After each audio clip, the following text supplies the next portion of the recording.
Hey man, it's Mr. Dolph himself, found Goon, Ralo, and I just dropped off the porch with dirty gloves. Found Goon! Welcome down right out the court. I ain't paying no child support. I've been paying my out support.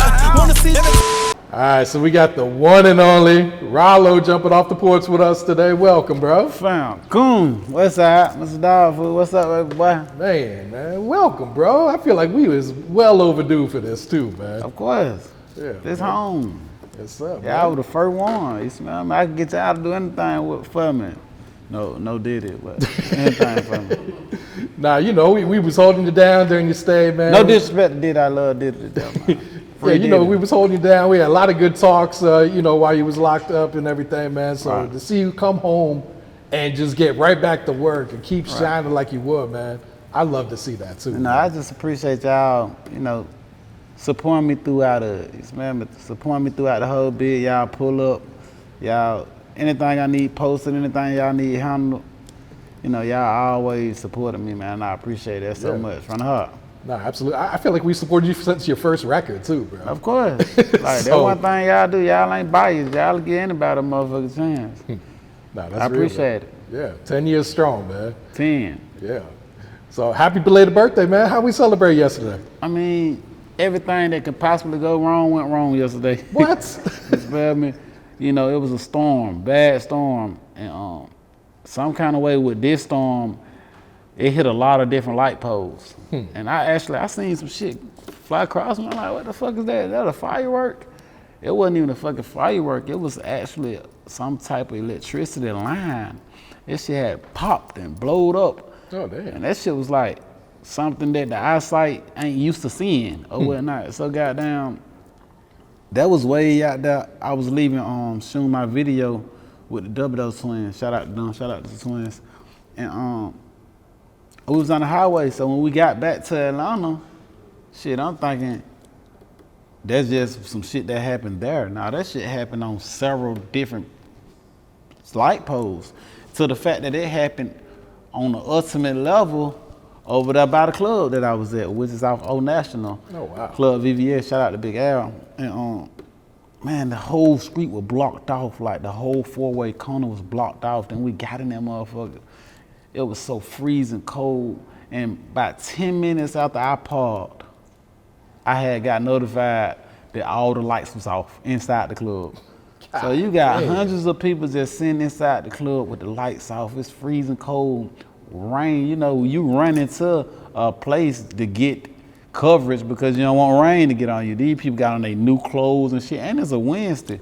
So, you know, it was just crazy that it happened. But the honorable thing, I seen packs and packs of people come, and I was seeing packs and packs of people leave. So I'm like, damn, I got a dead show. I ain't had a dead show since goddamn the beginning of my career. So I'm like, damn. So I got in there. I was like, damn, a lot of these motherfucking people stayed. So shout out to the people that, you know, stayed and enjoyed my birthday with me, bro. And like, it was a crazy moment because even at the door, I still don't even know how much money I supposed to make because the machines went down at the door. So the credit card machines, it just was crazy. But a lot of people stayed down and held it down for me, and we had a good time afterwards. And Pleasure P came out. He gave me a free performance, man. Shout out to Pleasure, man. Shout out, a good person. Nivea came. A lot of my different people that supported me, a lot of my core fan base that loved me to death, they all came. Yeah, I think that just shows the power of your supporters, man, Right. because they really do love you, Ralo. Of course. I love them too. Yeah. And how would you say, like, your birthdays inside was, man? Were you able to stay positive? Were you able to have good moments on them days too? I mean, my birthdays inside, I can't even, like, it been times, most of the times I sat in the hole on my birthday, like 24-hour lockdown, I couldn't go nowhere, you smell me? So like, those was some, I don't even think it's too much worse that you can do to a person than confine a person in one room for months, possibly years. You know what I'm saying? That shit really fuck up a human being mind. Like, I don't give a damn. No, I don't give a fuck how strong you is. I don't give a fuck how much money, power, or who you is in this world. If these people put your ass in that cell where you can't communicate with nobody, you can't talk to nobody, like no girlfriend, no boyfriend, no motherfucking mama, no daddy, no daughter, no son, bro, that shit fuck with you so badly. So I can't even I can't say happy or nothing in regards to that matter because that shit was fucked up behind that wall. No, I can only imagine. And I seen grown men cry, like, Sure. on countless occasions, bro. That shit, like, not 1, not 10, not 20. I seen, COVID hit one year, and none of us could talk on the phones and shit. They was just leaving us in them cells for years. That shit happened. Like, y'all was out here 2 years stuck in the house. We was in that motherfucker 2 years stuck in a cell, locked down, bro. And that shit'll fuck with you mentally, like, real bad. Yeah, and I was checking out your book, and I know you were an avid reader during that time, though. Like, these books really kind of kept you, probably sane, That's what got me on this journey of, promoting my book myself. You smell me? At first, I was feeling like I wasn't even worthy for others to hear my story because I just thought I was an average street nigga that made a lot of money. Shit, there's a lot of niggas out here in these streets having their way, making some paper, whatnot. Especially nowadays, back then it was unheard of for a nigga to have $5-10 million. Now it's kind of common. $1 million ain't shit nowadays, but I didn't feel like I was worthy to tell my story, so I was able to read the Honorable Brother Malcolm X's story, and it kind of reminded me a lot of the things I went through because I took it as face value, like, okay, we got an honorable Muslim brother that's that did his thing, but I didn't never know what it took or what went on to take place to do those things. And reading that book, inspired me to write my own. And then I had a brother by the name of David Weaver. He also was like one of the people that I talked to a lot, and he sold a lot of books as well. So he was my motivation as well. Yeah. And did you start writing your book while you were inside, or did that come? While I was inside. Okay. I wrote this book like 3 times. Really? Every time I went to another facility, they throwed my book away, Oh, shit. So like, and writing a book is a lot of fucking work. Yeah. You know what I'm saying? Yeah, and this is no short book. Yours was close to like 300 pages, I think. Yeah, too. that's just the first volume. We're doing a trilogy. A trilogy. You know what I'm saying? So Okay. this the first volume of Ralo. You smell me? Was there a lot of like self-reflecting just by writing the book, kind of just looking back at your life and kind of? I think talking to Audra, she's the person that helped me within my edits, and I ain't really got good writing skills and stuff like that, and comprehension and shit like that, like the real educational part of it. She really helped me into that and hearing my story. And after her hearing my story and being like oblivious to all the type of shit that occurred in my life, she told me like, damn, you went through that? I'm like, yeah, I went through that. That what happened, that what occurred. And it kind of shocked her, or just talking about drugs or talking about any type of shit. And she like, man, what the fuck you don't went through? I ain't had to go through no shit like that, you know what I'm saying? So, of course, it scratched me like, damn, now, I live in a subdivision where, it's predominantly Caucasian people, and ain't the house in my subdivision cost under $1 million. So like, it's a different feel because now I'm seeing kids that didn't even have to go through that shit that I went through. Now I can walk through my whole subdivision without a nigga asking for a picture, or without a person even looking like they gonna rob. The brokest nigga in our subdivision probably got $2 million. You know what I'm saying? Yeah. Way in the hood, if a nigga got $20,000, he might be the richest nigga in the hood back then. You smell me? So, it definitely put me in them vibes of like, damn. I wish my people was able to, give me a better and stable life than what, I was provided with. Yeah, but at least you're able to provide a better life for your children, though, to where they don't have to, grow up in that type of environment, too. I mean, that's the most important part, and that's a blessing about it, because I see them get out of school bus, and they got their rolling book bags and shit like that, and I be like, man, no kid don't have no goddamn clue. They don't know what they really could have been going through like I went through, or others have went through, or others still going through. Like, I ain't no sad story myself, shit. A lot of niggas went through this bullshit, and kids are still going through that bullshit. So it's an honor, and that's what I take pride in. And no matter what goes on and how much bitch ass shit a nigga say about me out here, I wake up in my castle and I be able to see my kids get out of the school bus. But that shit it made me feel like, okay, this is what matters. This is what matters more than anything, you smell me? Yeah. And you shared that video of when you came home and surprised them too. Right. Like I felt like that was probably the best video I've seen on the internet. Bro. Oh yeah, I appreciate that. Yeah, but I'll post like when my boy YFN Lucci, shout out to Lucci and welcome home Lucci. He came home and that's what he showed. He showed his embracement with his kids. But if I would have showed my embracement with my kids, that means I would have been deviating from the path of going straight to the halfway house. Because I supposed to left, I was on a furlough. I left directly from one facility and I supposed to went directly to the next facility. I ain't supposed to stop at no damn school and surprise no kids and that like that. I would have went back to prison. So that part of me, people ain't see. People just think Ralo just got out to 1,000 niggas or whatnot. And I love all 1,000 of my niggas, don't get me wrong. But I definitely love my kids and I definitely take very big pride into that. You smell me? Do you feel like being a father has changed your life over the years too? Yeah, of course. I think being a father is a responsibility. You smell me? So it's a responsibility that nobody can, do but you. You know what I'm saying?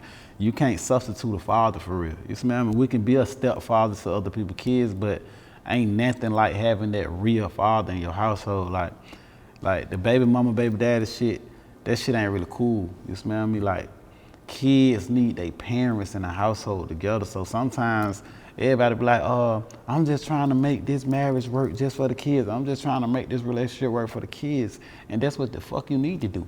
That's a great thing to do for the kids. Well, I'm unhappy and shit like that. That should make you happy. You smell me? So. Yeah, it's like setting that example sometimes is more important than your own happiness, Yeah, doing it like you gotta. That's what any family, any village, or any community. Within a community, or within a household, or within a brotherhood, sisterhood, or family, people gotta understand they gotta be willing to sacrifice their own happiness for the better good of the village or the household and shit like that. And a lot of people get selfish and say, "Well, I ain't happy." But bitch, I might not be happy either. But I'm gonna make the good out of this shit what I'm with. You smell me? So like, it's very important that you gotta stop being selfish. You gotta don't think for self. It's the village functioning. Okay, that what shit fuck's supposed to make you happy. You smell me? That was supposed to make you boost, not just your own individual desires or your own vain desires. Hell nah, it's the village functioning. It's everybody straight. Do we got somewhere to sleep tonight? Do we got somewhere to eat tonight? Do we got motherfucking reliable transportation? It's the water on, it's the lights on. Like, do we got a shower to take a shower in? Like, that's what the fuck matter. You smell me? And if you got that and you ain't happy, then bitch, you need to check yourself. For real. No, I agree completely with you too, man. So Raleigh, been home a little over a year, man. Right. How would you describe this past year, man? I mean, people think I've been home for a little bit over a year, but I actually got out. Yeah, you went to the halfway house for a few months. That shit is jail. You know what I'm saying? Like, so you've been home since last summer, right? That's what we count then? I couldn't even do a show. I couldn't pop my shit out. I lost out on millions and millions of dollars because you won't, as soon as you walk out that door, you want to utilize that buzz to make millions of dollars. You smell me? To be able to provide for your family because I don't give a fuck who you is. That shit gonna go down. Like, you could be the most hottest nigga in the world. Shit, it's gonna be another nigga getting out of jail, and then another nigga getting out of jail, and then another nigga, and there's gonna be a lot of niggas going to jail and going to jail. The cycle repeats itself. You smell me? So like, I wasn't able to utilize that. You know what I'm saying? But I still was smart, and I still, that when distros was out here getting bags away for promo. So I capitalized off that. I capitalized off. I went and got a bag of money from 300, and I fucked up a lot of money on Maybachs and shit like that, but that probably one of the worst mistakes I made. Don't motherfucking go buy no car. I always lease a car. Don't never do that. My dumb ass went about all these cars because I had the money. Still got money, you know what I'm saying? But that was a bad move. But this last 6 months, I've been able to like kind of, get the money out the shows, get the money out the streets and shit like that, drop my own project and shit, because once I was able to get released from 300, now this last project that I just dropped, Chosen, that's my first independent project in the last 5 years. So now I can be able to, do my thing, you know what I'm saying? Put my money where I need to put it at, because I like independence, you know what I'm saying? I really, really love independence. I honor that a lot. I like my freedom. Yeah. Was Freedom that your is plan must. when you came home? Was like you wanted to go independent with this then? I wanted to try this major label shit out. You smell me? And I tried it with Gucci at one time. You know, Gucci had the new 1017 signed to Alamo Records, Todd Musl and stuff. They're good people, don't get me wrong, they're good people. Raw Wave, a lot of different people worked that. You know, different stroke, different throats. You know, that shit that worked for them won't work for me. You smell me? And I'm just so used to Empire sending me 80,000 a month, 70,000 a month, $1.20, $1.12. You know what I'm saying? After 7-8 months, you done got you 700,000-800,000, shit like that. So like, I'm so used to that when you sign, you ain't getting that shit. You just getting a big lump sum up front, and you got to make that shit work. Yeah. you possibly gonna be in the contract depending on how many albums. You might be in that motherfucker from 2 to 5 to 8 years. You smell me? So you got to make that one advance work for you throughout that whole time and pray and hope that you get a show. On the other hand, shit, you fuck around and get one streaming song off your project that you drop independently, you can fuck around and be rich forever. Oh, yeah. You smell me? Put a little bit of money in radio, put a little bit of money in streaming, put a little bit of money in ads, and, you know, get you some relationships with Dirty Glove, Bouncer, Academic, Say Cheese, and all these different people and keep it going, you smell me? So I think that independence worked for me better. You know what I'm saying? Because, you know, I'm just waiting on a big check to come now. I'm waiting on them Samsungs that I just dropped. It's my first time ever charting. Like, you know, niggas be like, oh, he was on the charts, but he was 142. Nigga, I never was on the charts ever. You smell me? Like, I had songs with Lil Baby, Future, Dolph, everybody, and never made the charts. Never made the charts. The top 200 on Apple Music and shit, Spotify, Kendr. I never made that shit, period. This is my first time making it, and I did it without them. And I ain't even spend no money. It was just organic, you smell me? So like, I'm happy. And I know since I ain't never make it to the charts on them and them motherfuckers sent me big checks, like you don't gotta go number 1 to get $5-10 million out this shit. You can go goddamn top 100.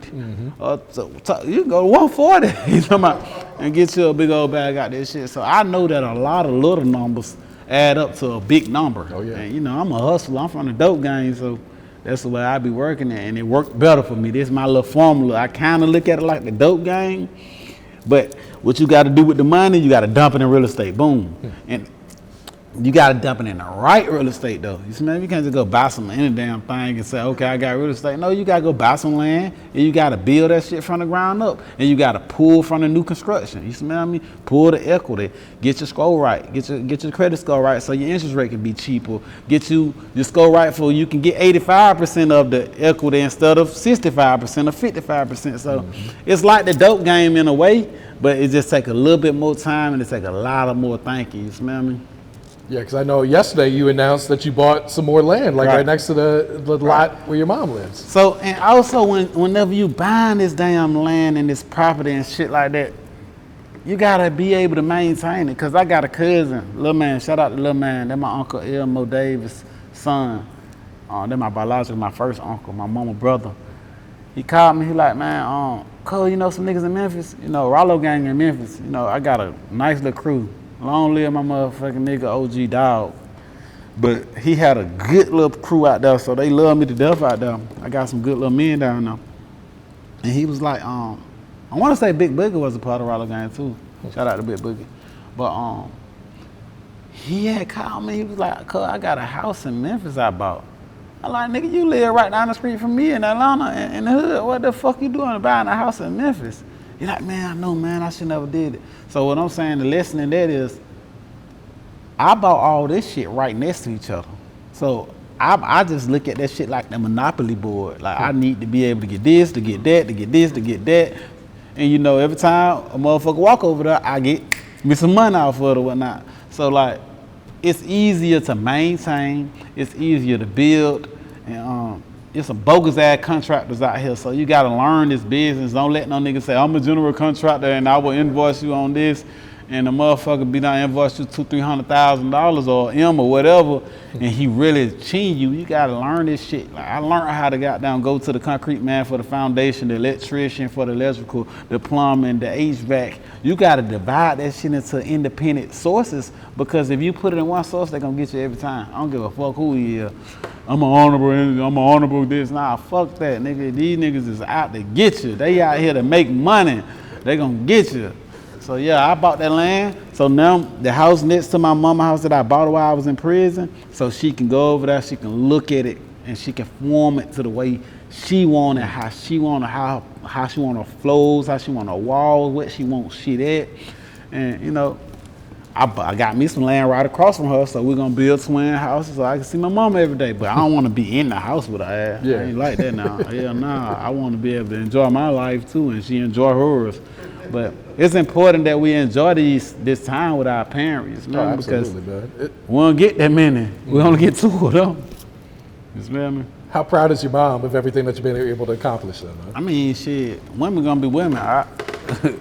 Women gonna be women. I don't give a fuck if you got the best mom in the world. Like, let me tell you, Kyrie and Young Scooter, they got a great fucking mom. Her name is Betty. I love that lady to death. It's a lot of people that I just be like, damn, I'm kind of jealous. I wish my mama would have did for me what they mama did for them. Smell me? They mama still do for them. Like, man, I was in jail, man. I got to one prison. I was at the FCI. That's a medium. It's right up on the pen status whenever you in the feds. Bro, as soon as I got to that yard, it was in Cumberland, Maryland. And as soon as I got to the yard, my boy had said, you got some food. And I'm like, how the hell I get some food? I'm thinking, you know, the South car, you know, you do cars and Muslim car, they'll give you shit and stuff like that. But this shit came from Kyrie mama, Miss Betty, Young Scooter mama. She made sure I was right as soon as I got to the prison. You smell me? This lady ain't never been in prison her motherfucking life. She been working at Publix for 20-some years. I love that lady with everything in me, bro. So like, when we was speaking to moms, I just wish my mama was like that. You know, no disrespect to my mama. She did an awesome job. I love her to death and all that. But boy, I wish I had that type of relationship and bondage with my mama. I fuck around about her goddamn BMW. She gonna say, why you ain't buy me a Benz? I wanted a Benz. Oh, shit. Your wife got a Benz. What the fuck? Like, shit like that. So that's the type of shit you go through, but I'm used to that type of shit, so I don't let the type of shit bother me. So it doesn't discourage you from, you know, continuing to, you know, get her new things and everything then? I take shit for what it is and not for what I want it to be. They're what it is. I accept they ass for what they is. Like, you can't change them. Yeah. And going back to the property, I saw you mention that buying the mosque and the community center was your best purchase. Yeah, I ain't buy it. I had to build it from the ground up. It's a major difference between building and buying, goddammit. What's up? This Tay Savage. Come on, bring your ass up here. Come on, this Tay Savage. I'm finna do the interview with him. Hey, world. This Tay Savage. This is my Muslim brother. Don't play with him. Muslimatics. Know that. Yeah, we got a song on this project. Out the project he done, we did some songs. He dropping his project, so y'all go send it to his shit just like y'all sending it to mine. But I know you ain't asking me none of these fucking questions, but I don't care. So what I'm saying is, we Muslim, and I know everybody like, oh, y'all niggas go to jail and be Muslim and shit like that, but this shit do mean a lot to us. This shit mean everything to us. We're more dearer to each other than our own blood relatives.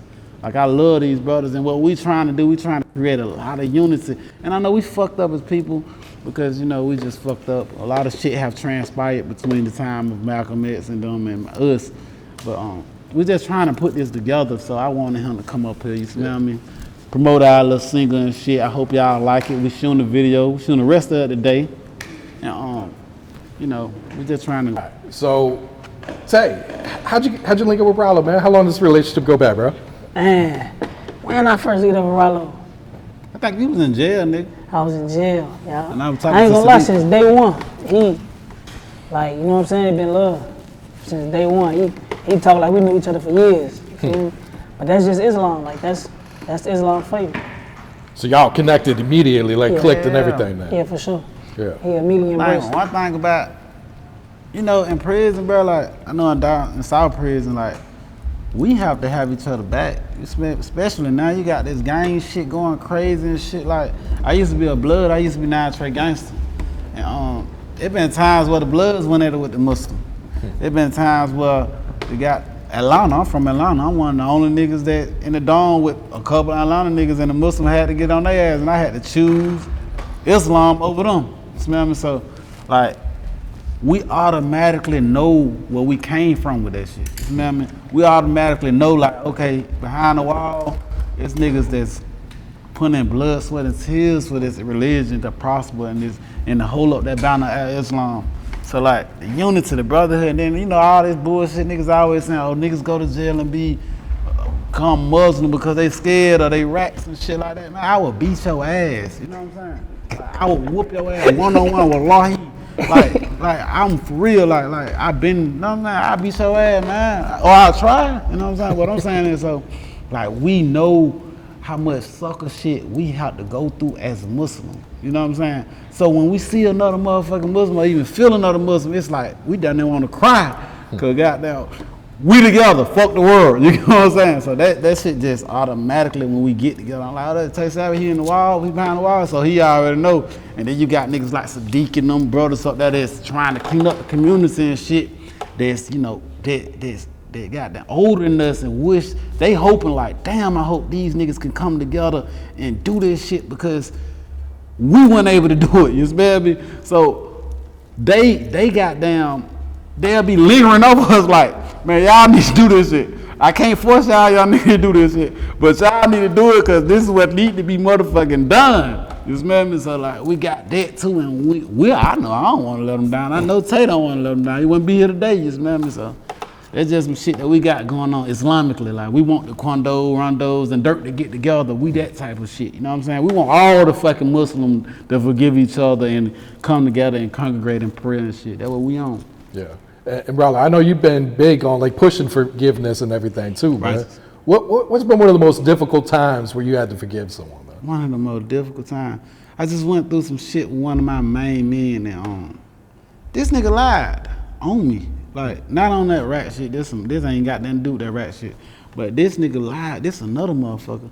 And he just lied. Like, what the fuck? And he told a terrible lie. Like, what the hell? Like, and I was supposed to be like, I don't know what to do about it. You smell me? Like, how the hell I supposed to, you lied. And then, you know how I am. I accept shit for what it is. But I don't even want to accept him being like that because I thought he was this way. You smell me? So, when we're dealing with forgiveness, we also have to put in the aspect of a motherfucker being something all these many years or all this time, and then you find out that ain't what it was. You smell me? You like, God damn, home. Like, lying is a bad thing. Especially, niggas lie every day, you know what I'm saying? Baby, I ain't fuck that hoe, you know what I'm saying? But when you lie on a nigga, like you lie, I don't know about that shit yet. You know what I'm saying? I ain't gonna lie on Tay. Like, what the fuck I'm gonna do that for? Like, we don't even get benefits for that. You know what I'm saying? Like, what the fuck? We ain't getting no money for it, of course. What the hell is we lying for? You smell me? So that's one of the things that I was dealing with. So going to the forgiveness part, was that something that like took you a long time to go ahead and forgive him, or was it some shit where he just apologized and you accepted it? I'm going through it right now. Like while we on this interview, I'm still trying to figure this shit out. Okay. Cause this some new shit. You know what I'm saying? It happened about a couple days ago, but oh shit. Like, so I want to be on this motherfucker practicing what I'm preaching. You know what I'm saying? So I don't want to tell the world, oh yeah, Ralo forgive and all that shit. Like, it be shit going on. I forgive a bitch or nigga that I don't care about. That shit don't even matter. You know what I'm saying? Like, your inner circle is the only people that can hurt you. Like, a op can't hurt me. Protect me from my inner circle, my friends and shit, because they the one who close to me. They know shit about me. They know how I'm moving. You smell me? So I still ain't. I'm trying to figure that. I don't know how to figure that shit out. So we on this motherfucker, and some of y'all probably going through this same sucker shit too. But that's how it be. Yeah. All right, so Respect the Dead, man. Talk about how the song came about. Were you guys in the studio together, or it was some shit you sent over to him? Talk about this. Yeah, nah, I kept sending that nigga songs, man. That nigga act crazy. I kept sending them songs. The nigga was sending them songs like, I don't know what's wrong with the nigga. I got nigga to the studio. I'm like, man, cause I know Sadiq on my ass. Like I ain't doing it. So I'm like, nigga, I sent the work. Like, cause me and him supposed to be doing a little EP together. So Okay. I'm like, we do this EP together. My whole thing, fuck the streams. Fuck how, if it going big or not. Let's just show some unity amongst the Muslim from Chicago down to Atlanta. You smell me? And if we could do that, we could patch that whole goddamn thing in. You smell me? And we can go other places and fuck that. Let's just show that two Muslims can get together, fisabilillah, for the sake of Allah, for the love and sake of Allah. Fuck all this. Only reason why we doing this is because we want to bring the brothers together. You smell me? Bring the people together. So I'm trying to get that motherfucker done. I sent my part, he ain't sent his part. He right. Don't do me like that. But I caught with niggas. Nah, fuck that. They need to know. Cause niggas be running to my comments and be saying, Tay Savage and Ralo album. Motherfucker, I'm doing my part. Y'all get on his ass. Go spam him and tell him that he's talking about. Yeah. But yeah, we got in the studio, right? And goddamn, when we got in that bitch, we just went, you know what I'm saying? And them songs, that was the first song we actually did. We did a couple more. I ain't gonna lie, he worked different. I'm in one studio and the other one we switched. Like, I'm like, damn, he ain't barking. Can I think? We ain't playing. Come on, come on. I'm damn, all right, come on, let's do it. I mean, I think that shit just come from a dope game. Like when you run into a bad pack, they be like, man, Ralo, that shit good. You gotta go get another one. You know what I'm saying? Let's serve this a little bit, but let's finish this pack. But let's get this strong pack out the way. You know what I'm saying? So I'm like, okay, we in here, we doing this song. Even if the song ain't vibing right, just complete it, and then complete this one and complete that. Cause it ain't about what me and him like. It gonna be about what the fuck they like. You smell me? So my thing is, let's just work. Let's just get a lot of them done. And when we get a lot of them bitches done, cause I was in the studio when Drake and Future did that What a Time to Be Alive. And I seen them bitches doing that. I seen Drake, then I seen Future, then I seen Drake. I'm like, okay, these motherfuckers in that bitch tossing and turning in this bitch. Me and Tay Savage need to do that. So we might not be big as Drake and Future, so y'all gonna spam the comments and say that shit. Yeah, you say you'll never be Future, you'll never be Drake. I don't give a fuck. What I'm saying is we just working, you know what I'm saying? Yeah, and the song is more like on a, Tay Savage type shit, yeah. Man. Did you guys do some shit more on your style than Ralo too? I mean, I just, honestly, bro, long live King Von and long live King Von to death and free Dirt. I just looked at it like, okay, I got a little money, I got a little nice little buzz, I got a nice little following and shit. I can utilize my same thing and do the method that Dirt did for King Von. You smell me? So I'm like, shit, I can let him tap into my fan base and goddamn, me and him can go this shit together. I don't go, cause to me, I think King Von got kind of big and kind of, the street was fucking with King Von a lot more than they were fucking with Drake at one time. You smell me? No disrespect to Dirt, y'all motherfuckers don't say that. Cause, I know, that's just my opinion. I'm entitled to my own goddamn opinion. But I just felt like, shit, let me push him up. I don't care about a nigga ever being bigger than me. You smell me? I don't give a fuck. I want a nigga to win. You smell me? Especially a Muslim. Hell yeah. So I'm like, I'm gonna help Lil Shawty come on in here and he do his thing. And hopefully he win or I win or both of us win this motherfucker. And if we don't win, let's do it again. You talking about? Let's do it again and do it again. One day this shit gonna do what it's supposed to do. If we keep doing it, drop one EP, come back, do another one. It don't work, do another one. It don't work, shit, when we 50 years old, this shit might work. That's what I'm on. So Tay, you gonna throw Ralo on your album then? Man, hell yeah. Okay. Hell yeah. I sent him a song on his type of. I sent him. What would it say? I don't recall. He ain't saying nothing back. Under the trap act, but yeah, like I ain't gonna lie, he definitely, you feel me? Like he ain't had to do that. You know what I'm saying? Like we come from the trenches, like we trying. You feel me? Like a lot of people, they say like, oh yeah, we support, but they don't really. You feel me? He really one of the first ones that really, like, come on. So yeah, we with him for sure. Yeah. We with him for sure. Yeah, I'm not gonna surprise. I was surprised to see Tay on Ralo's project, man. I didn't see that collab coming, man. Shit, I wasn't surprised. Shit, I fuck with the street. Especially the Muslim, and I knew like when I was signed to the major label, they would have gave me some pushback. You know what I'm saying? Like, Cause I gotta think about it a lot. I got songs for everybody. I got songs for Finesse too. I got a lot of songs that I never put out that I've been just having in the vault right now. And if I was independent, I would have been putting that shit out. And I wouldn't give a fuck about none of that. I put out what I want to put out when and I won like that. You smell me? I won millions and millions of dollars of just doing with Ralo. You smell me? I see some shit. I just like the trap house. You know what I'm saying? I put it out there for the people. And, shit, I'm happy to be independent where I can do it like that. You smell me? I'm able to do it. I don't give a fuck if it don't do nothing. I tried. You smell me? And I'm sure you've seen the feedback from the fans though. Like they're really saying Chosen is like your best work too. Yeah, that shit crazy. And I was just bullshitting. Like I wasn't just bullshitting, but it was on some shit where LaShawn, you know, man, her work in the book. You know, that's my first book. Tay Savage got a book before I even got a book. I ain't even got one. You don't even have a copy of your own book? I don't even got a copy. But what I was doing was out, you know, I know the rap shit, like, you know me from this rap shit and the street shit. Okay, now I can utilize my little platform to go ahead and push my book out because I'm new to this book shit. She new to this shit, all of us new to this shit. And we just she in the film world, I'm in the rap world, and we just put a book together and we like, okay, let's just try this shit out. So like, I'm like, damn, LaShawn, we gotta put at least some kind of music to this shit so it can go. So I'm like, shit, I'm just drop a 7-song EP. Cause really, honestly, nobody don't know this, right? And this is a secret. I'm fucked up in the head, like I got OCD real bad. But this is what I did. I was in prison. I dropped some shit called what the fuck I dropped? I think I dropped 97 months. You know, I got 97 months. That's what on my ring. All right, now that was my federal sentence.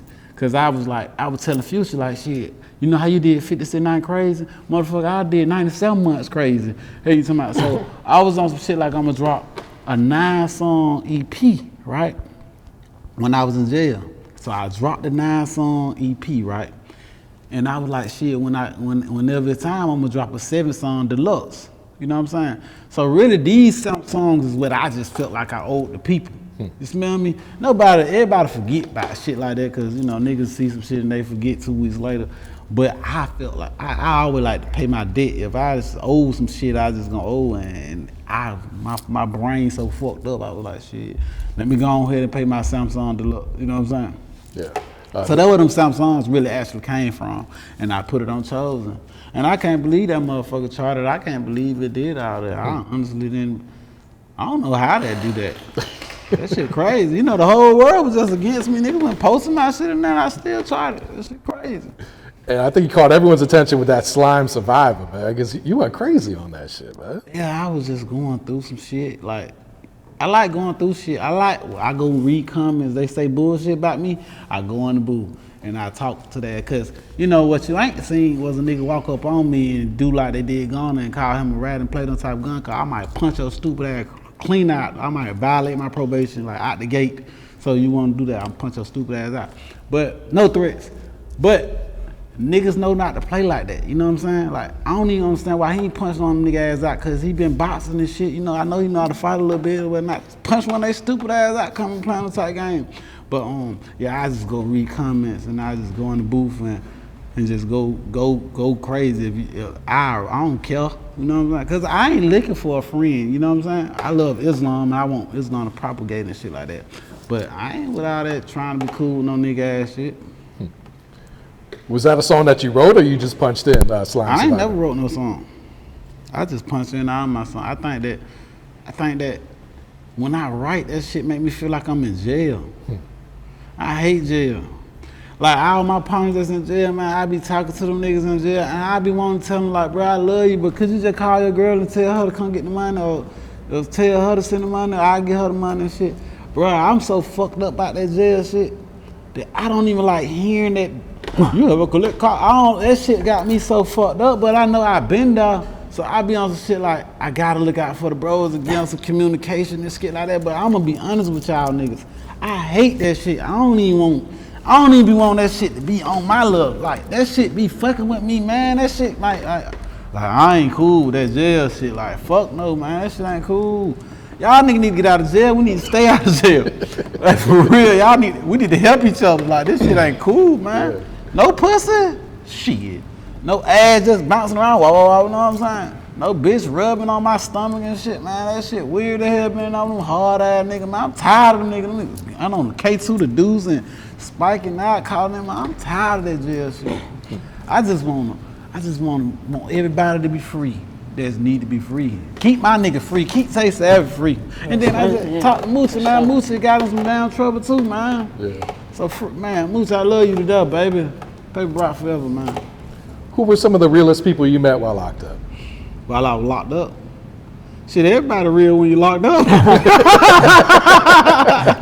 Everybody rich, real. They got some stories for your ass, boy. You know, shit, I see some crazy shit, boy. Listen, bro. Jail is just crazy. Like, I think one of the realest nigga I ever met. He wasn't a nigga. He was a white man. His name was Mr. Vic. He was a mob boss, and he was at the FCI. And FCI's is like right up under the pen, of course. And he was like bad on rats, like he hated rats and shit. And his roommate was a rat. His roommate was a rat. He couldn't do nothing with that young nigga. Like they would try to kick him out the room. That little white boy come out that bitch. He like, I beat one of y'all last. Like I was like, oh shit, that's real shit. Like, I was like, damn, Mr. Vic, what? I see he got a little cane walking and shit. I'm like, man, what the hell you gonna do? What do you want me to do, Ralo? What do you want me to do? What the hell could I do? So right then I said, well, I know not to go old in this motherfucker. You won't be able to do nothing with these young niggas, man.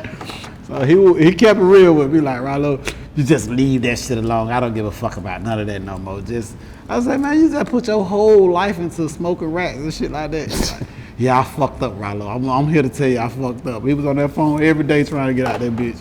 His lawyer dead, his prosecutor dead, his judge dead, everybody he know dead. He been in that motherfucker 62 years. God damn. True.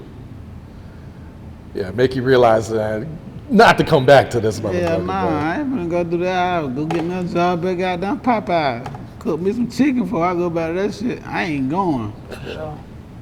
Talking to myself on Chosen, man. This is like a real personal song. Did somebody tell you to say that? No. For real? I listen to this. So shit, see right now, I'm going through some shit right now. Like I'm trying to pick I got me some back ends from the clubs and shit, cause that's what I do. Whatever I make, I dump it back into the rap game, you smell me? And then I goddamn enjoy myself after I be done invested what I made, you smell me? And talking to myself, that's my high screaming song on my project. And I'm trying to figure out, should I go radio with that motherfucker, mid show or something? Like I was just talking to Lester Pay and I was talking to Theo and shit like that and a couple niggas that work in my records and shit. Cause you know, you gotta put the songs in the club. I always pay all the DJs, look out for the people. But however, it's just hard because I didn't never know that song was gonna do that, you know what I'm saying? Like it was just me, I was talking to myself. I was goddamn venting. Especially hell nah, nigga, I'm Team Dolph. You talking about goddamn posting him out of clout. Man, your stupid ass, man, I ain't posting no man. Like, this my partner, this my friend, I love him. Like, you know what I'm saying? I don't be understanding these shit. Like, see, cause it's like two me's. Like, it's a Terrell and there's a Ralo. You know what I mean? And like, Terrell be like, okay, let's work this out, let's be cool and shit. Ralo be like, man, fuck you, I'll beat your ass, like, you know what I'm saying? Or fuck you, like, nigga, what? So like, the Terrell like, damn, I'm heartbroken from this shit. And then the Ralo like, man, your ass better go on, boy, you tripping. So like, I'm trying to find common ground in between the two. You smell me? So like, talking to myself was Ralo and Terrell, you know what I'm saying? And I had to get some things off my chest because I don't be knowing what the fuck wrong with people. You know what I'm saying? Like, they'll be like, okay, I ain't seen any rapper, let's just say Future or goddamn any motherfucker, I ain't seen Ralo. Nigga, do you know I went to jail for selling a lot of dope? So let's just rewind and say, nigga, I didn't even fucking care about the rap game then. What, and I just did all this time in prison. Do you think I give a fuck now? Like, I don't care about that type of shit. So, his career. Nigga, I didn't never think I had a career. Like, nigga, I had a career in drug dealing. You know what I'm saying? So, like, when they say shit like that, I be having to tell them, like, okay, maybe I need to say this on a song so they can feel this shit. Because me just keep saying this shit, obviously it ain't hitting hard. So I got on that motherfucker and I talked to myself and I told them bitches. You gotta tell them. Yeah. Remind them bitches. Yeah, you had a line on there about Scooter too that fans were probably surprised to hear about too. Nah, them bitches weren't surprised. I swear to God, they ain't surprised. They want to know why the hell Scooter ain't posting my shit. But I'm sweating them to go to Big Meech's concert tonight. I'm sweating it. Tomorrow, I'm going up. All the blogs get ready. I don't give a fuck. I don't care about nothing. No disrespect to Big Meech, but they called me a rat. He ain't post me. He ain't even post me. They called you a rat. And I seen him on your flyer. I'm just trying to figure this shit out. That's a nigga that's in jail saying he ain't out for you. That ain't jigging in jail for me. This shit just don't add up. So I think they picking and choosing who they want to do this shit to. So I say that shit. You know what I'm saying? I don't give a fuck. I don't give a fuck. And he my brother, Scooter. I love you to death. Don't get me wrong. But nigga, we can get a one. You know what I'm saying? Mom, bet I love you. Be my brother. Me and Tay Savage, we can fight right now. And y'all niggas think like we can't talk. Y'all niggas gotta start fighting each other to get this shit off y'all chest. You know what I'm saying? Like just go in the backyard fight, and when you get up, don't get the button, don't get the gun, nigga. Take your ass whipping, nigga. So what I'm saying is, maybe Scooter beat my ass, or maybe I beat his ass. However it go, you my brother. Like y'all niggas gotta stop doing that. Y'all got something on y'all chest. Just go and address this shit together and fight about that shit, and y'all just cool it out. Like little kids, or maybe niggas don't fight these days. Ralo, you tripping? That's what we need to do. In cells and jail and shit, we go in the cell, we fight. Y'all niggas keep going to go get these knives because y'all niggas be bitches and shit like that.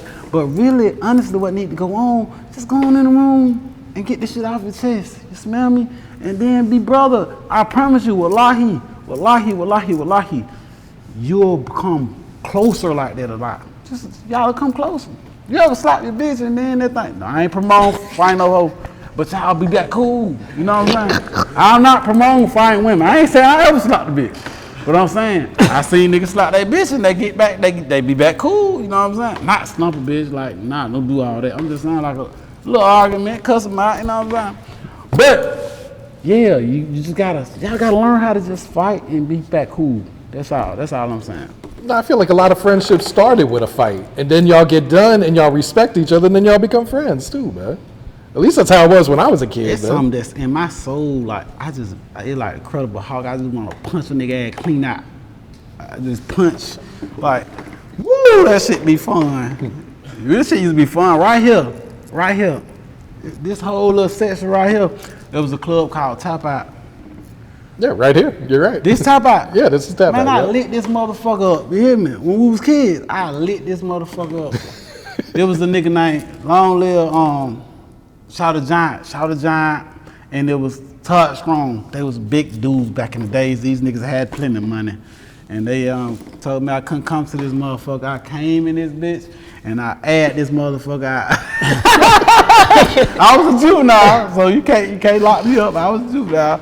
We had fun in this motherfucker. We beat these nigga ass. And we had the whole club. So that's what I'm trying to say. I'm used to everybody in the city being against us. You know what I'm saying? The fam from America, well, our little group, they used to call us gang and shit. We probably was a gang. But what I'm saying, I'm used to all the people being formed against us and still winning. Because we were beating their ass. We were beating their ass, boy. We were having fun. And get with all the people that went to Frederick High School, everybody that went to all the little middle schools, and all y'all little light-skinned pretty bitches, some of y'all that done got fat and ugly, all you bitches, all y'all niggas know, and y'all little boyfriends know, we used to beat y'all ass. Now go tell them that. Go ask them. And everybody in the towns and shit, we ain't lose. And when you bring forth a motherfucker that we lost against, tell us. We beat everybody up. I say that cockily. Going back to what you were saying, like they're kind of being like that double standard, like where people pick and choose, man. Why do you think that is? Is it just because of the notoriety of said person, or? I don't know. Niggas be haters, bro. Niggas be dick riders and haters, for sure. Then you answer that question, because I say the wrong shit. Niggas be haters. Niggas hate, envy, they hate. Like, they'll dick ride him, don't even know him, but they'll dick ride him, but then try to just get down on you, you feel me? Like, this is a nigga you know, like, we went to school together, we, whatever, grew up, but you won't post me, but you'll post him, or you won't speak up for me, but you'll speak up for this nigga, like, I think that stemmed from like he be hating, dick riding shit. That's just what And I that came from him. I ain't say that. So y'all don't think Ralo talk too much. I don't give a fuck. I do talk too much. But get what? Them bitches ain't gonna shut me up. Ain't gonna have to kill me. I feel like you've always been vocal though. Like ever since you came into They this. say I talk too much, and I'm here to snap it. Yeah, I talk too much. I ain't gonna stop talking. And it's been me. Like he said it and I ain't said it. I been like this. What the fuck y'all talking about? Like Ralo got out of jail.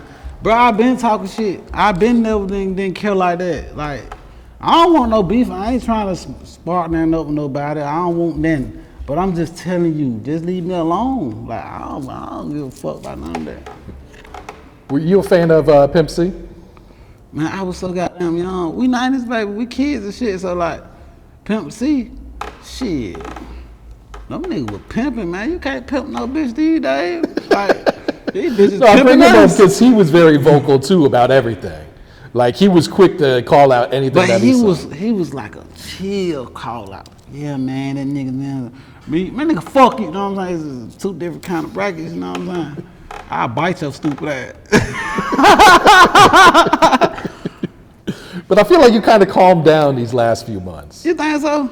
A little bit. It was At least online. It was just only because of the book. Because of the book, Yeah, really. I was trying to do right by the people. I really don't like doing this. I really want to stop. I really like, I'll be on the blogs every day, honestly, and don't give a fuck what they say about me. Like, I don't care. They let me get to my money anyway. I got enough money and enough resources to take care of my whole village for the rest of our life.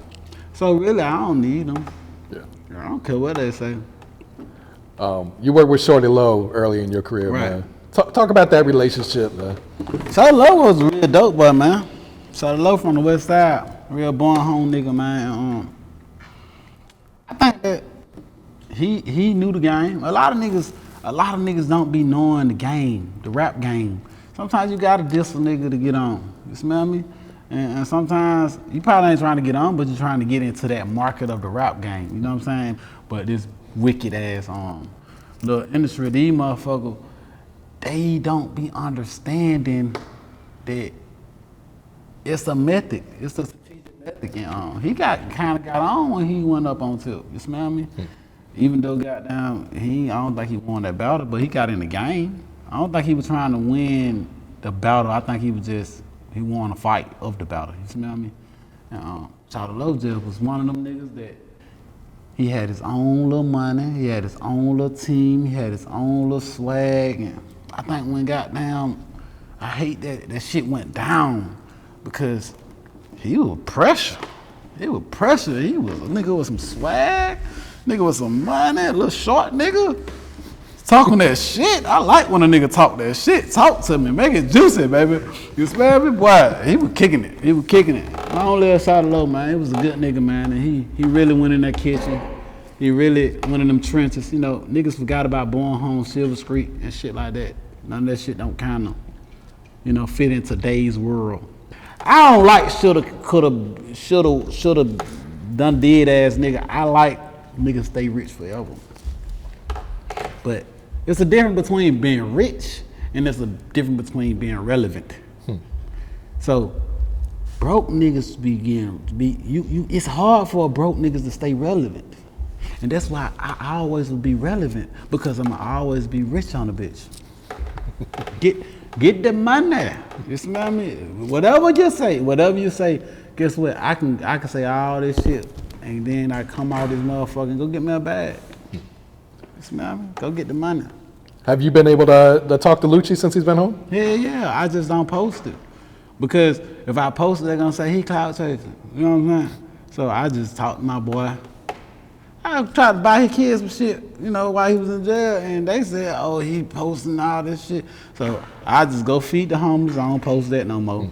I talk to the bros. I don't post that shit no more. Me and some of the rap niggas, we arguing and shit through the DM. I don't post that shit. I just don't post shit like that. You know what I'm saying? I just post. I got a strategic way of doing things, and I just don't even put that type of shit out there, because I don't want no nigga or nobody to feel like our relationship is built off clout. Like, Lucci my real friend.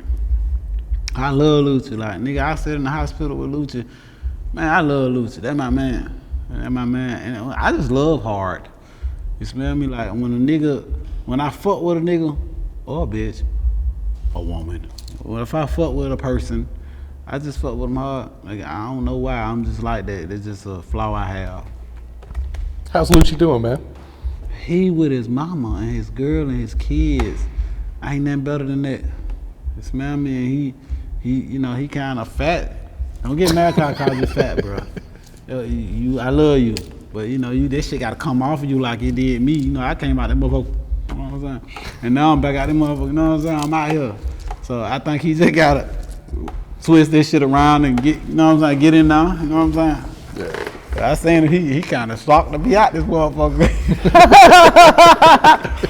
He tried to do it, but he gonna get it right. Shawty got swag. He a fly nigga. Yeah. Going back to what you were saying, why do you feel like people respect negativity more than positivity?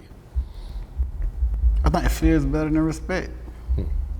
Fear is better than respect. Like, a nigga that respect you will play them tight game with you.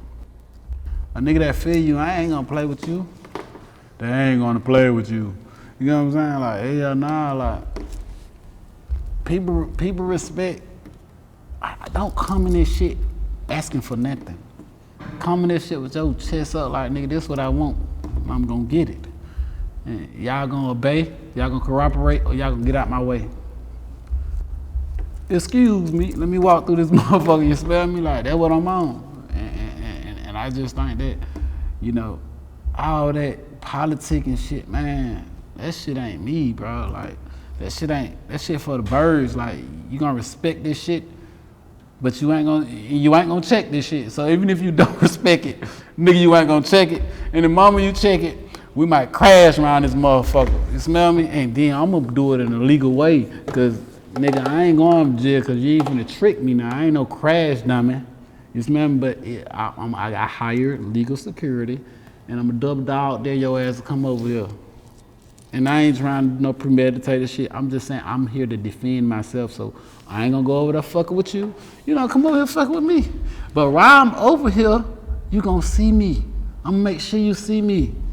And y'all gonna feel this shit. I'm gonna put it in your face. So you gonna be over there looking over here, and you better not bring your ass over here. Yeah, that's what I'm on. Yeah, it's like when you have so much to lose, you gotta move different out here, man. Yeah, I ain't finna do no stupid ass shit now. I ain't gonna do that. But niggas get on the internet and they can say that they on that type of time and all that, and I ain't here to test you gangster. But time will tell itself. Real shit. What's some advice you would share to the kids, to the youth coming up right now, Ralo? Yeah, what I say to the kids and shit is that I'm just one of them dudes that suffer from mental issues. So the advice I'm giving to you, don't take this advice. You smell me? When you see this interview, don't be like, oh, I want to be like Ralo, because right now I ain't got it all together. You smell me? I'm still learning. I'm still ironing myself, and read the books that God sent down and do what He say. You smell me? Because I be fucking up a lot. I'm just a human being, so I don't want y'all to think, okay, Ralo be tripping and shit like that. It's just I'm just at a point in my life where I just don't be goddamn knowing about certain people and certain shit. You know what I'm saying? And I be trying to figure it out, and that's a dead end street. I can't figure it out. That shit, people gonna be who they is. And I'm just venting and shit. I'm in a vent stage right now, y'all. I'm healing. And I'm like on the dirt, I'm almost healed. And I just ain't finna go to jail. Hell nah. Hell nah. My boy went to jail, he almost was healed. Y'all ain't finna trick me like that. Hell nah. So I'm just in my black truck, so I'm at home with my girl. I ain't trying to fuck your bitch. I ain't trying to rob you, steal nothing from you. I'm just doing me. I don't even want no beef or smoke with nobody. And that's what the kids need to be on. Like, get you some money, buy you some land, build on that shit. That's the only thing I want you to really take wholeheartedly from me in this life.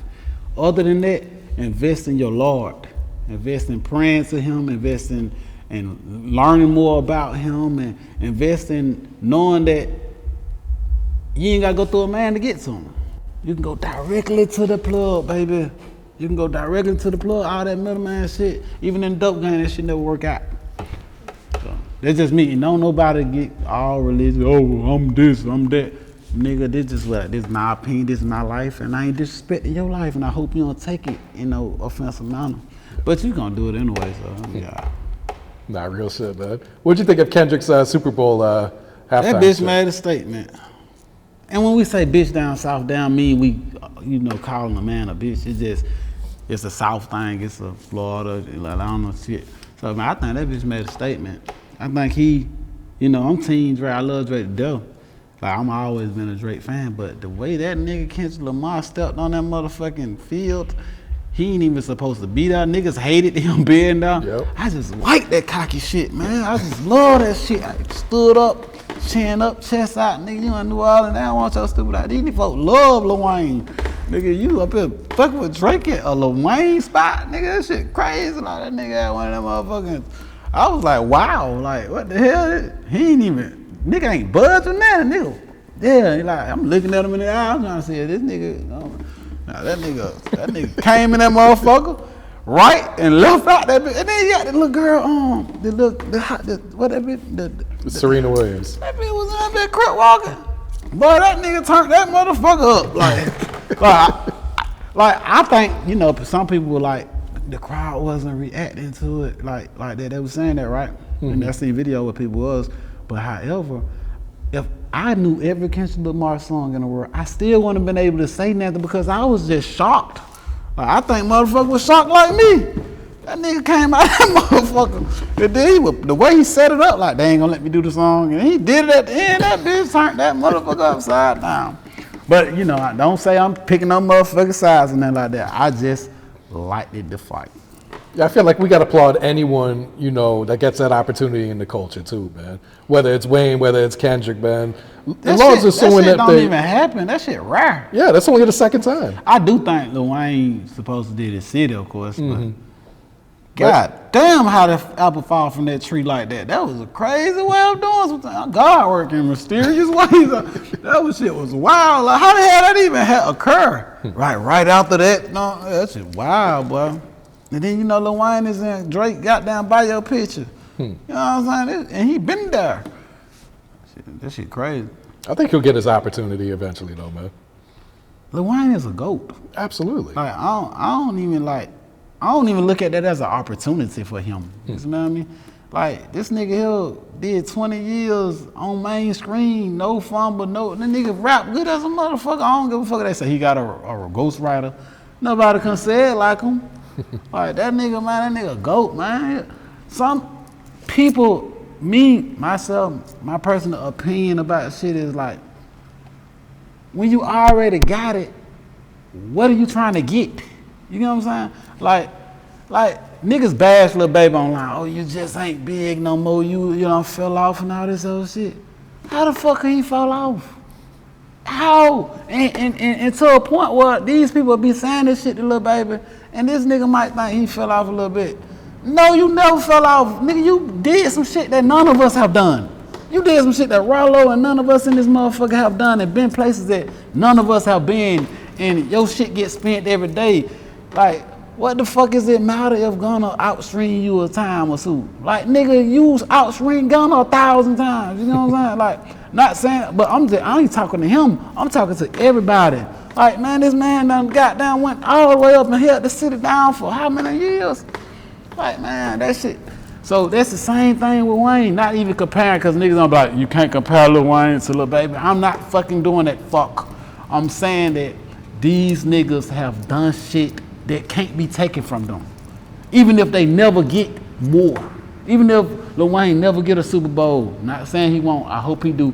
Even if Lil Baby never get a big ass record again like My Turn and shit like that, album like that. Nigga, he still got My Turn. Even if Rich Homie Quan never got a Still Going In again. Nigga, he still got Still Going In. Even if Lucci never get a Wish Me Well again, he still got Wish Me Well. Even if Jesus never get another Trouble Die, he still got that one. Let's be appreciative for what the fuck we got and not even be focused on what we don't got. That's what I'm at with it, nigga. I commend these niggas with gratitude, and I just wish that all of us be grateful around this bitch. Mm-hmm. If I don't get a motherfucking, that Richard Mille shit, nigga, I got AP, I'm happy. I'm happy with that. if I don't get the new Benz, that maybe I got the newest one, but then 5 years later, a motherfucking new Benz might come out. I might not get it, but bitch, I got this one. You hear me? Yeah, it's like people just care, what have you done for me lately type shit, you know? Yeah, man, I always talking about a used to be ass nigga. Well, what I used to be, you never been. You know what I'm saying? What the fuck? They be happy, man. Guess what? Birdman had that Bugatti. He supposed to still have that motherfucker. He never supposed to put that shit out of his mouth. Fuck all that. You doing dumb new nigga die like that. Die on top of this shit. Don't let these bitches turn you down. Don't never let a bitch turn you down. Keep going up on a bitch. Forever. What's a good game you learned from Birdman? I learned a lot of games. I learned everything from Birdman in reference to these streets. I mean, like this rap shit. Man, that nigga told me one day, he was like, Ralo, you know, I stayed with him 6 months over there at their house. They gonna know Rick Ross gonna say he never stayed on Star Island, he stayed on Palms Island. Yeah, he stayed on Palms Island. That shit was real, real nice. And you know, not saying nothing against Ross. You know, I commend Ross for all that shit he be doing. He be popping this shit too.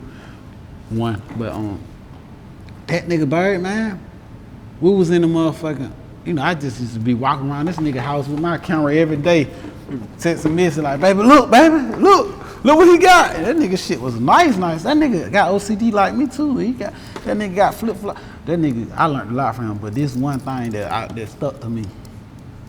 I was like, man, it was boring as a motherfucker at that house now. It was a big boring motherfucker now. It was nice and shit, but it wasn't fun. Like, I couldn't bring hoes over there. None of us could bring hoes over there. The Reds can bring hoes. None of us could bring hoes. We just have to go to, he got good plugs. He got Miami fucked up. He had good hotel plugs and shit, so we'll pay a couple dollars and fuck the hoe in the hotel and we'll come back and record. He had a nice little system. But one day, he was like, I was like, man, let's go outside, man. I'm tired of being in the damn house. You know, I don't know how to knock shit up. Like, I don't know how to shit the fuck up. So he tell me, yeah, we're gonna go outside, we're gonna make a movie. All right, what the hell? Nigga, he ain't never told me about making a movie. So we was on, he had this tour bus, and we was on the tour bus, and we was going to New Orleans. We was coming from New York. We had just did that Brothel Club shit with Charlamagne, though, me, Derez, and him. When he said, put some respect on my name shit. So we was going to New Orleans. We got to New Orleans, right? While we was in New Orleans, we was shooting the video to put some respect on my name, that shit right there. And got down, automatically, I just seen a whole lot of $100 bills in the air. A whole bunch of $100 bills in the air. So I'm like, this nigga Birdman tripping, nigga. We gotta goddamn watch this. This motherfucker cost $500 to watch. We gotta goddamn, this is my man. I'm spending his money. Like one day we was in motherfucking New York. We spent $2,500 just the black trucks just sitting outside. So when we got on that road, I was like, I'm gonna make sure this nigga don't keep spending this crazy ass money. I know he rich. So all the money went in the air. So I say, don't none of y'all nigga touch this motherfucking money, nigga. Don't none of y'all nigga touch this money. You know, I'm with the book. I don't know what the fuck wrong with me. I'm down here. I ain't even know these niggas killing in New Orleans. You know what I'm saying? These niggas killing niggas down here. I don't know what the fuck I was thinking. I ain't know this till afterwards, you know what I'm saying? So nobody touched the money. So I pick up all the money. I pick up all the money. So we go to this, you know, they got the best food in the world in New Orleans. So we go to this restaurant. I put the money together. I say, Bird, here go them 17,000. I think he threw like 20,000. But this 17,000. You know what that nigga told me? That nigga said, nephew, that ain't my money. I took a nigga money down. I done robbed the nigga like, I just took all these folk money. I was thinking this his motherfucking money. Man, I don't took the folk money. I had 17,000 when I got back. Whose money was it? Just the people around him? Yeah, it was a nigga throwing the money up there. The nigga thought that money, I took that. But I was happy here. I got the motherfucking I got the tour bus washed. I put gas in that bitch. Then I came home. Cause you know I'm on the road with him. I can't even read the traps up or nothing, and I ain't bring that much with me, you know what I'm saying? So I had me 15,000 by the time I got home. Yeah. I appreciate him for that. That was a good trip for you. Great trip. Young Dolph, man. Can you share some of your favorite memories with Dolph, bro? My favorite memory with Dolph. So we lived in this shit called the Atlantic. I had one apartment for some shit, another apartment across the street in the 12 for some shit, and I had an apartment in Atlanta Lost for some shit. And it used to be like it's a highway that come off that we can get off and on. So I used to be able to handle my little business in the street. Everybody thought that shit was in the bluff in Pakistan. I had a trick for their ass. But this nigga he came and got me one day. Bro, that nigga was different. He was crazy. That nigga came and got me one day. He was in a Wraith, and I was in my Lamborghini, and I was like, all right, man, where we going? And don't we need to get all the niggas to come with us? You know, I'm by myself in my Lamb. He by himself in his Wraith. Like, nah, man, fuck everything, man. Let's ride. Like, you telling me we finna, nigga? At this time, nobody had a Wraith in Atlanta. Not one soul. At this time, not one young nigga had a Lamborghini. I got a Lamborghini, he got a Wraith. And this nigga tell me, man, fuck everything, man. We ain't going. This nigga we went to the gas station. He got some gas. I'm looking like, I ain't no scary ass nigga at all. But I don't think this is a smart thing for us to be doing right now. Like, we at a gas station. Everybody out this motherfucker look like they ain't got $50 in their pocket. They trying to sell us some gram of weed right now. And nigga, he going in that motherfucker. This motherfucker left his car on. This nigga left his car on and went in that motherfucker and paid for his gas. I said, that's a bold nigga here, boy. So, you know, I think there was some time that we was able to spend by ourselves without the Kendr money. I mean, well, I ain't no Kendr money at that time, but without anybody with us. You smell me? And that same moment, I reflect on that one moment because even when I was in jail, that same feeling came when we talked on the phone daily. You know what I'm saying? Man, I might talk on the phone for hours a day, you smell me? Hours, and he was, Ralo, when you get out, I'm gonna put the money behind you. You know, he had got a good relationship with guys, and you know, they know shit that I don't know about this rap shit. They know how to work records and shit. I wasn't good at that. Just like when Marlo was alive, Marlo know how to cook dope better than me. I know how to make heroin better or whatnot. It's just, they know how to work records. I never knew how to work one of them bitches. So he was just like, Ralo, when you get out, I'm working all your records. I'm working your records when you get out. And when I got out, he went here. So I think my greatest moments was that moment at that gas station, but outside of that, of us talking on the phone every day. Yeah. If I was in jail. Yeah, and Keith Lock always tell me that. He be like, man, Ralo, I don't think you know how hard Dolph fucked with you. Cause obviously y'all motherfucker, he telling you something I don't know much about. You know what I'm saying? So like, even to now, that's why it bothered me so badly when a nigga said I'm posting Dolph for clout. Like, nigga, I'm venting. I done didn't want to cry, bitch. Or you wake up thinking about another nigga. Yeah, bitch, that was my friend. I went to sleep thinking about him too. He's talking about it. But yeah. Yeah, I remember the video shoot with you, Dolph, and Trouble, man. And like, just the love in the building that day was just crazy, man. I think Dolph, Trouble, and Will and myself, even some Bootsy, you smell me? That's why I hate that, you know, me and him kind of bumped heads when he, you know, said what he said, but I think we some niggas, and before y'all even get this comment saying that, oh, you'll never be Bootsy, I do not want to be Bootsy. He got his art, I got my art. But I do think that the similarities of that we have was that a lot of niggas was against us. A lot of niggas hated us. You smell me? Especially, niggas hated Dolph. Everybody be around this motherfucker acting like they team Dolph, he a real nigga and that shit like that. But them niggas didn't like Dolph, bro. Dolph will tell you like, man, these niggas just dick ride. You smell me? Especially, you know, Sims, he got so goddamn big. Everybody like, shit, I'm gonna try to create opportunities over here. You smell me? So like, I think that we share a lot of similarities together because even Young Boy, look at Young Boy. Everybody hate Young Boy. You smell me? And I think that he one of the people that a lot of niggas was against, and he still won. And I love that. Yeah. Nah, I definitely missed Dolph too, man. He was so genuine. Every time I seen him, man, it was nothing but real love with him too, man. Yeah. So, Ralo, what should we expect 2025, man, the rest of the year, man? You said mean, 3 books, right? I mean, this is the first one, chosen. But you know, she know more about this shit than myself. You know, she gonna put it in the film world or whatnot, and try to educate me on that. You know, she kind of mastered in that field. So I just wanted the book to be right. You know what I'm saying? Cause I ain't want nobody to alter my shit.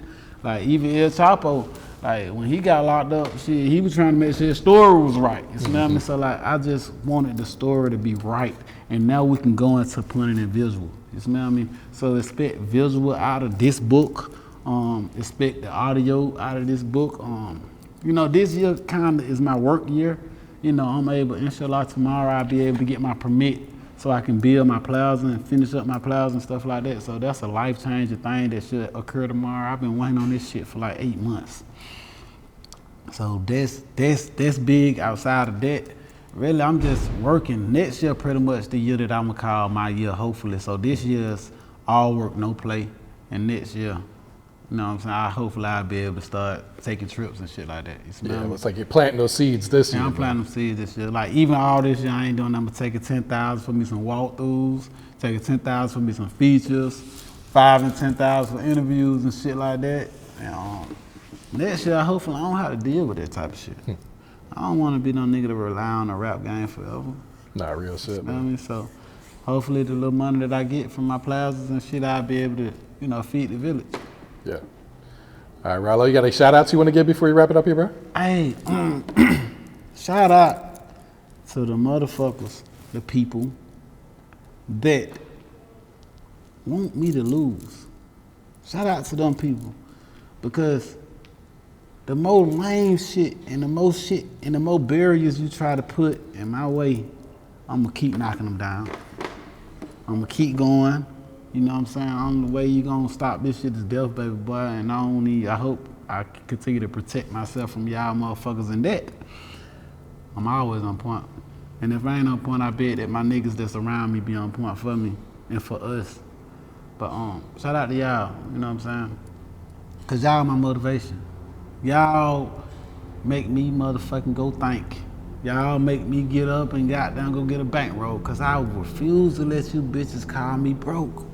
I refuse to go down for you bitches. So even when I don't even want no money, I just go get the money for y'all.